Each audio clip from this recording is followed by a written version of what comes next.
વડોદરા જિલ્લાના સિનોર તાલુકાના આનંદી ગામની BL પટેલ હાઈસ્કૂલમાં બોર્ડની પરીક્ષામાં સામૂહિક કાપલી કરાવવાના કેસમાં આત્મહત્યાનો પ્રયાસ કરનાર પ્રિન્સિપાલે આપઘાતના પ્રયાસ પૂર્વે લખેલી ચિઠ્ઠી સામે આવી છે, જેમાં પ્રિન્સિપાલે વડોદરા જિલ્લા શિક્ષણાધિકારી અને એજ્યુકેશન ઇન્સ્પેક્ટર સામે ગંભીર આક્ષેપો લગાવ્યા છે અને DEO વતી ગોહિલ સાહેબને 3 લાખ રૂપિયા આપી દેવાનો ઉલ્લેખ કરવામાં આવ્યો છે।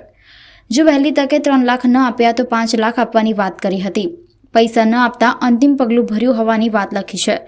આ ઉપરાંત પ્રિન્સિપાલે પત્નીને ઉલ્લેખીને પણ એક ચિઠ્ઠી લખી હતી, તે પણ સામે આવી છે। જો કે વડોદરા જિલ્લા શિક્ષણાધિકારીએ સમગ્ર આક્ષેપોને નકારી કાઢ્યા છે અને સમગ્ર મામલે કાર્યવાહી કરવામાં આવી હોવાની વાત કરી છે। આત્મહત્યાનો પ્રયાસ કરનાર પ્રિન્સિપાલની વાયરલ થયેલી સુસાઇડ નોટ અંગે જિલ્લા શિક્ષણાધિકારીએ જણાવ્યું હતું કે ઘટના 18 તારીખે બની હતી અને સરકારી પ્રતિનિધિએ એની ડાયરીમાં સ્પષ્ટ ઉલ્લેખ કરીને આપ્યો છે। ત્યારબાદ રોજકામ કરીને કચેરીના એજ્યુકેશન ઇન્સ્પેક્ટર ત્યાં તપાસ માટે ગયા હતા। તેમાં ખૂબ જ પારદર્શક તપાસ કરવામાં આવી હતી। બંને ખંડ નિરીક્ષકો, સેવકો અને આચાર્યએ સ્વીકાર્યું હતું કે આ પ્રકારની પ્રવૃત્તિ તેમના દ્વારા થતી હતી। તે જ દિવસે પત્ર લખીને આચાર્યને ફરજમુક્ત કરવાની સૂચના આપી દેવામાં આવી હતી।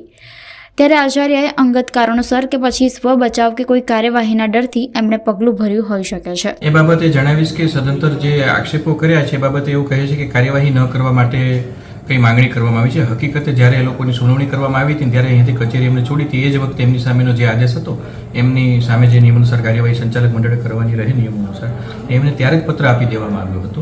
એટલે ત્યારબાદ બીજા દિવસે એમના દ્વારા પગલું લેવામાં આવેલું છે। એટલે એની જોગવાઈઓને આધીન જે નિયમાનુસાર કાર્યવાહી થતી હોય એ અંતર્ગત પોતાના સ્વ બચાવ માટે તેમણે જે કંઈ કર્યું હોય એ મને જણાય છે।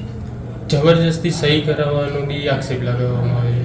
જ્યારે કર્મચારીનું નિવેદન લેવામાં આવ્યું ત્યારે કચેરીના અંદર કર્મચારીઓ ઉપલબ્ધ હતા અને જબરદસ્તી એ પુખ્ત વ્યક્તિ છે, એની સાથે કોઈ જબરદસ્તી સહી આ કે તે કોઈ પણ વ્યક્તિ ડિનાય કરી શકે છે અને ત્યારબાદ ફરિયાદ પણ કરી શક્યા હોત કે જબરદસ્તી મારી સહી લીધી છે। એમને જે પગલું લીધું છે એમાં જે ઉલ્લેખ કર્યો છે એ ઉચિત નથી। વધુમાં જ્યારે એમનું નિવેદન નોંધવામાં આવ્યું હતું ત્યારે સંઘના પ્રમુખ આચાર્ય છે પોતે, એટલે આચાર્ય સંઘના પ્રમુખ અને એમના આગેવાનો પણ અહીંયા એમની સમક્ષ ઉપસ્થિત હતા અને એમની હાજરીમાં એમણે સહી કરી છે।